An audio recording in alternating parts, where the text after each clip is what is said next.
na kunting paninira lamang ng mga tao sa'yo, sumusuko ka na agad.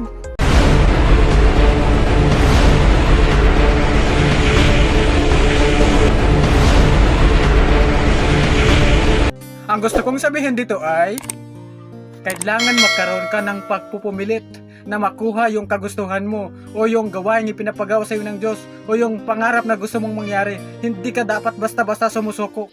Kailangang mapagod sa iyo yung harang sa kahahadlang sa iyo. Ulitin ko ito. Dapat mapagod na si harang sa kahahadlang sa iyo. Dapat yung harang, yung buhay ang magsabi sa iyo ng pagod na ako, sige gawin mo na yung kagustuhan mo. Napagod na ako sa kahahadlang sa iyo, gawin mo na yung kagustuhan mo. Dapat hindi tayo yung napapagod. Hindi tayo yung sumusuko. Dapat ang sumusuko ay yung si harang, yung si hadlang.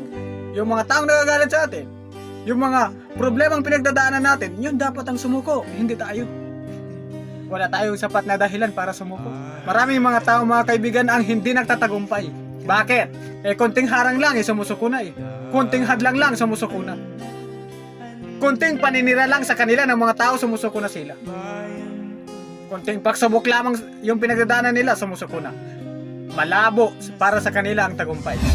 Hindi nila makakamit ang tagumpay kung madali silang sumusuko sa isang maliit lamang na problema.